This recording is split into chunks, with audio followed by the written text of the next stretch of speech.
Hello there, people of the internet. We are out here at the old gun range. This is not an old video, this is a new video. I just so happen to be up here in North Florida, and I brought some stuff to do some testing with my filming procedures.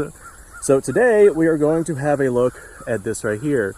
This is M855A1. This right here is the current issue military standard ammunition fielded by the United States. This right here was made to replace M855 because M855 from the 14.5 inch barreled M4s that the US currently has as their standard infantry rifle is just not that good because it does not achieve the velocities that are necessary to really get what you would want to get from a 5.56.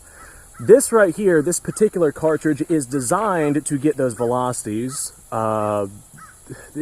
Well, hear me out on this one. It's designed to get those velocities from a shorter barrel. If you fire this stuff from a shorter barreled rifle, you get the equivalent velocities of shooting something out of, say, a 20-inch barrel or just about. Now, if you shoot these from a 20-inch barrel, you seem to get diminishing returns based off of the powder that is used in these and how it basically immediately burns and is designed to burn very rapidly to send that bullet down that 14.5 inch barrel extremely effectively in comparison to the 20-inch barrel. If you fire this through a 20-inch barrel, you still seem to get that M855 speed, like it seems to be equivalent velocity of about 3,000 feet per second. From a shorter barrel, you don't lose as much from this particular cartridge as you would from M855. So this is designed to run extremely well in your shorter barreled ARs, and apparently it is quite the good, effective little cartridge. I have seen testing done. This particular stuff was sent to me by Buffman Range. He is a fellow YouTuber. He asked if I wanted any of it for testing on my own channel, and I said, oh, absolutely. So he's like, okay, I'll send over some stuff.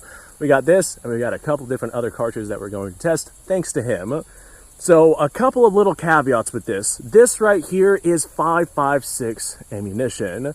That being said, this is actually loaded into 223 brass, and that is because what we are firing here is my Ruger Mini 14. This Mini 14 is chambered in 223, so we have 223 brass because there are some slight differences between 223 and 5.56.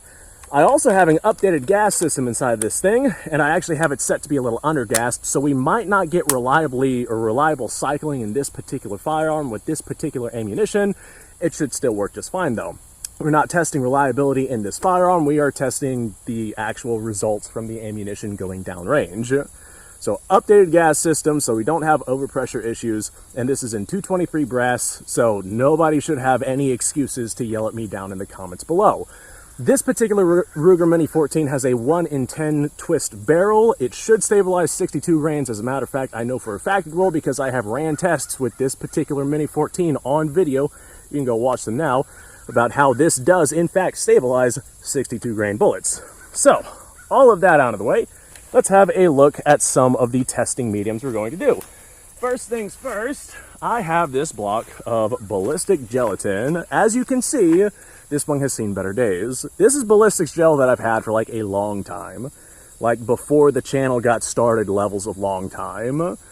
I've used it a bunch, I've played with it a bunch, but, well, last night I decided to go ahead and melt it down, and I had it in some Tupperware, and it was the biggest Tupperware that I got. That's why I kind of have this little small piece. But I melted it down, and I was drinking whiskey while I was doing it. I did end up burning it. We do have a little bit of burnt gelatin here on the bottom, but the middle still seems to be clear enough for us to at least see, you know, what kind of bullet path we're going to get. That being said, because this is old and worn, this is not going to be anywhere near identical to what the FBI standard gel test thing is, but we're still going to shoot it because I feel like it'll be fun.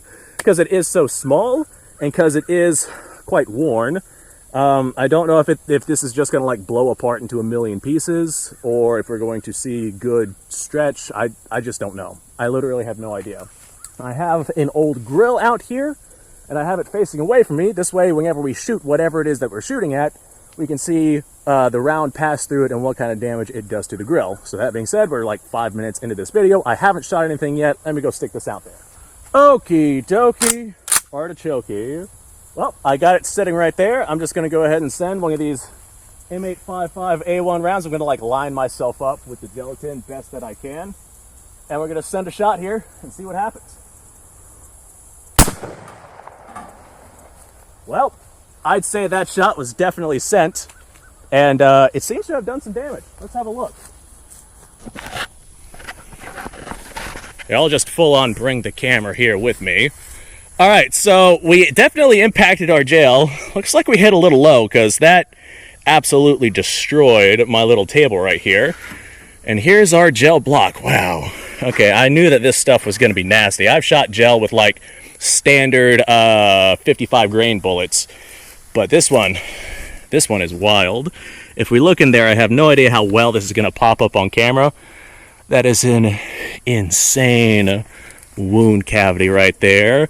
And it's all within like this block. Our wound cavity just kind of goes to, oh, I don't know. We go from 1 inch to maybe 5 or 6 inches. And it looks like all the energy was departed. And our exit wound seems to be right here. So, yep.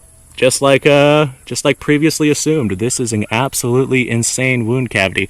I'm willing to bet that the copper bits just broke apart, and that's why we have so much of a wound cavity there. And then that metal piece probably kept on going. And, yep, looks like it went through right there.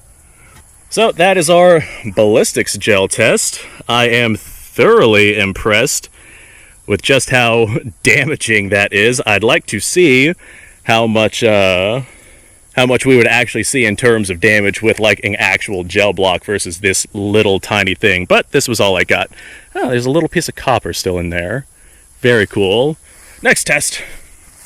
All right, after seeing that in gelatin firsthand, like myself, that is way more impressive than regular 55 or 62 grain 5.56 ammunition. So I think that on this is a 22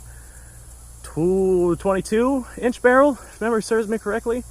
I can't quite remember. I know it's a longer barrel, should be about the length of the M16 barrel. So up next, we are going to hit a water jug. I've hit water jugs with 5.56 ball rounds before, like full metal jackets, and they really don't blow them up like, say, a 30-30 would. Like a 30-30 soft point, you hit one of these with that and it just makes it vaporize. With this right here, if I were to hit it with a regular 55 grain full metal jacket or a 62 grain green tip or something like that, it would just kind of poke a hole inside of it and it really wouldn't do much. Let's see what M855 does to it. All right, I have no idea if that actually cycled in my rifle. Let's just aim at that water jug and see what happens here. Here, I'm gonna step right about here. Okay. Well, yeah, that was a lot more energy on target than, say, your full metal jacket would be. It's amazing how bullet design, like, really changes what happens to your target. Like, if you were to hit something with a full metal jacket versus a soft point, that soft point is just going to stick all sorts of energy onto your target. That was a lot for a 5.56. I am not used to seeing that. Okay, next test, why not? Anyone who is curious about it, here is our water jug. Go ahead and toss that right there. All right, I have in my possession a little tiny piece of ceramic and this piece of wood. I'm going to put the ceramic in front of the wood, shoot the ceramic, and I want to see what kind of damage happens to the wood after that. I feel like that'll be fun. All right, that ceramic is like old floor tile ceramic from targets I had out here like a long time ago at this point. I don't know what kind of ceramic like regular body armor has. I know for a fact it's got like other stuff behind it to catch the bullets. So this is not a body armor test. This is me just kind of seeing what this does to ceramic with wood behind it. All right, I think that we hit it.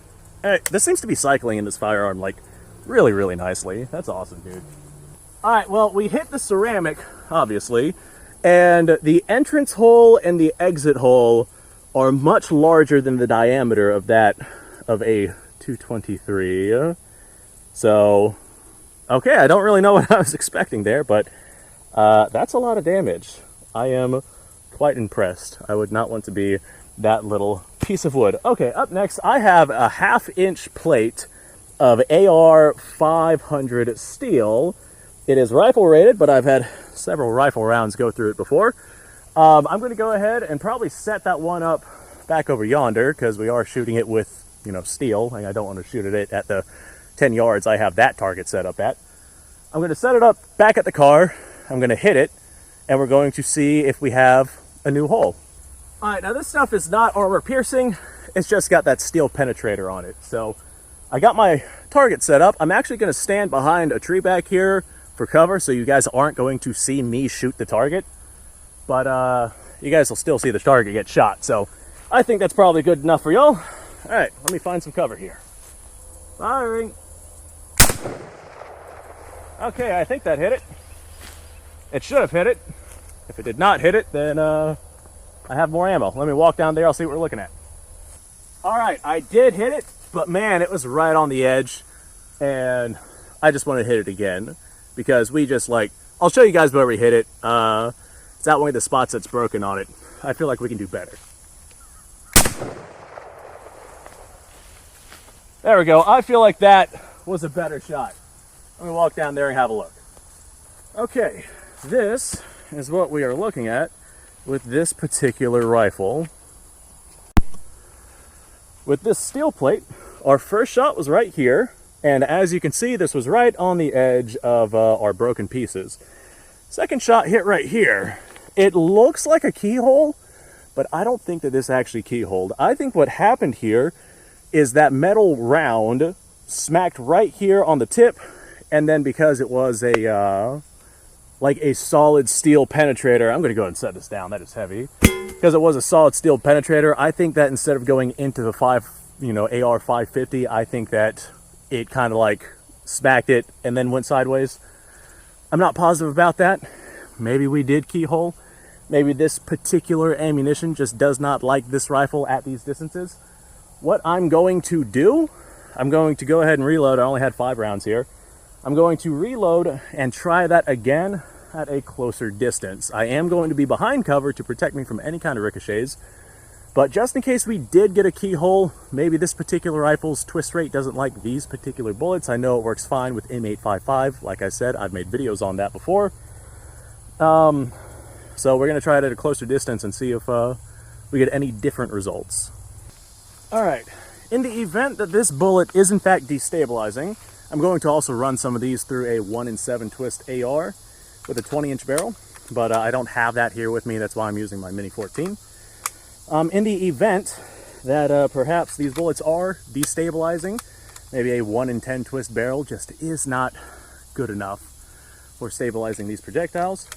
The distances that we're about to shoot at should be adequate enough for us to get a good impact on target. So like I said, this right here is probably about 10 yards away. I'm going to be fully behind cover since this is steel core ammunition. I'm out of breath because I had to walk all the way over there to grab ammo and hurry all the way back. Got some weather coming in. I want to get this video done before that happens. So I'm going to be completely behind cover. But I'm still going to go ahead and give a disclaimer. Don't try this at home. Don't shoot steel at close ranges, especially with rifle cartridges, especially with steel core rounds. So I'm going to set this up. We might miss because, like I said, I'm going to be completely in cover. So I'm not going to be aiming the rifle. I'm going to set it up to be aimed at the target, get behind cover, and have the trigger pulled. All right, once again, you guys are not going to see me. Let me put this on right here and hop behind cover, and we will give this another whirl. Firing. All right, let's see how that looks, shall we? All right, this time we hit it pretty much square on, and yeah, it doesn't look all that bad, all things considered. Definitely way more damage done to it than like a ball 55 grain or anything M855 would do to this thing. We got maybe 3 millimeters of depth on that particular impact. if you look at it, it doesn't look like we have a bunch of spalling all around the impact like we normally would on other cartridges. Wow, that thing is heavy. On other cartridges with, like, say, lead projectiles, if we were to hit that, we'd see our impact, but we'd see all the spalling area where all of these went out, and that's just because of the types of materials that these bullets are made of. This is not armor-piercing stuff. It's got a steel penetrator inside of it, so it is better at penetrating things than, like, your lead core stuff would be. But that being said, that does not make it good enough to be, like, a tungsten core round or something of that nature that is designed to punch through like metal and armor and things like that, which we will be testing here before too terribly long. All right, I got a few rounds left, and I got this thing right here that I want to try. This is a big old piece of metal with a rusted, rotted turbocharger on it that is heavy and hard to hold up.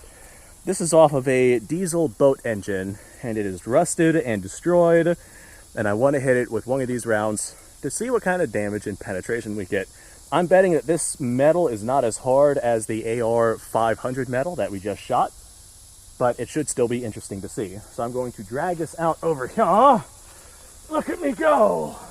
Alright, that looks like some kind of engine head. Some sort. So I'm going to shoot the head itself, and then I'm going to shoot the turbocharger, and we're going to see what kind of damage we get. Why not? Let's do this. Whew, I'm tired. All right, I'm behind cover, and I am firing. All right, there's our shot there, going for the turbo. There's our shot there. All right, rather than drag that thing over here towards the camera, I'm just going to pick up the camera and bring you guys towards this thing. I feel like that's the much better option.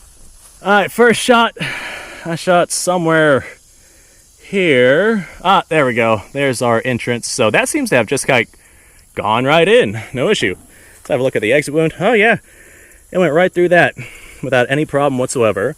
All right, our turbo looks like we hit right here, and that seems to have done quite a bit of damage. This stuff right here doesn't seem to be all that accurate, and I'm betting that we're probably getting some keyholing with this 1 in 10 twist barrel. So I'm going to send another round at this turbo, see if I can get something a little bit more centered. And we're going to see what kind of damage we can get with that. Ah, yeah, why not, since I'm here. Looks like that right there is where our steel penetrator went through with this right here. Went in there, kept going, and punched through that. All right, second verse, same as the first. Let's send another round. All right, I feel like that one was a good shot. All right, let me go ahead, set this down. I think that this is my last round. Let's shoot the ballistic gel again. That was fun. I want to see if we can get another really good wound channel like that one there.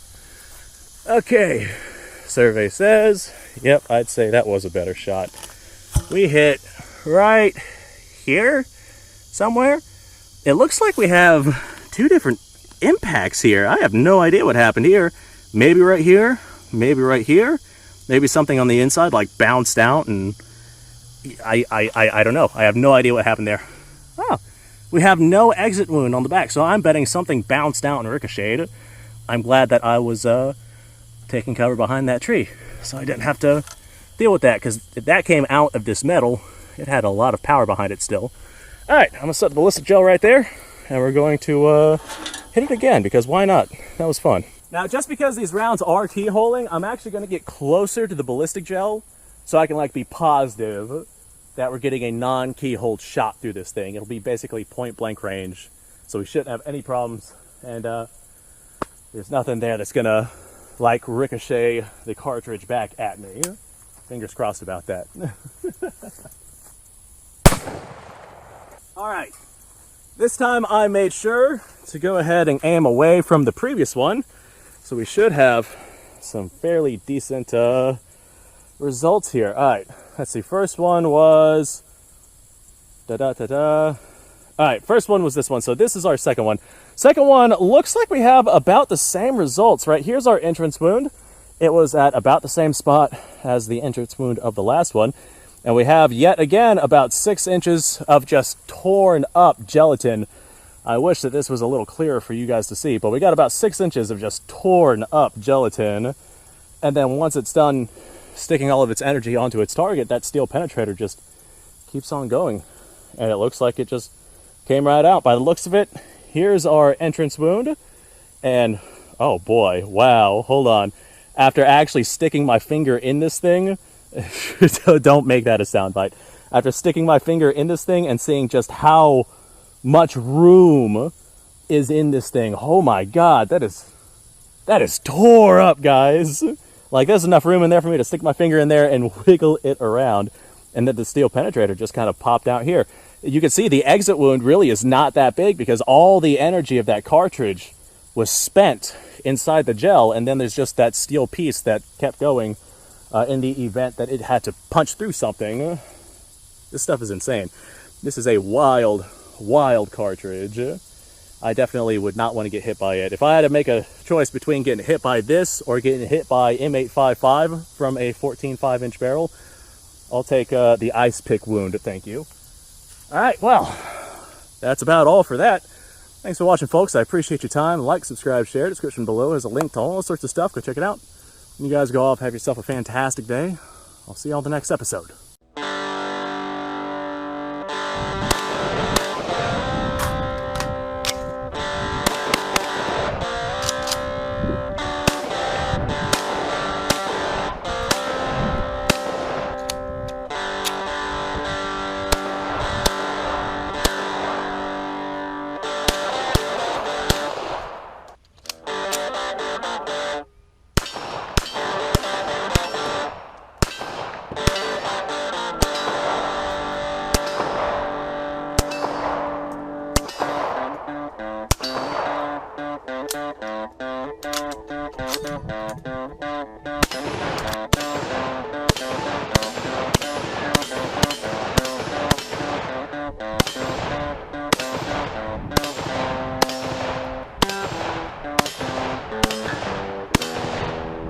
Been a little while since I've done this.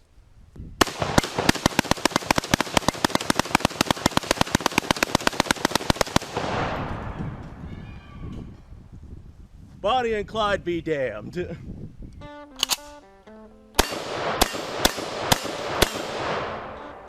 Poor man's Garen.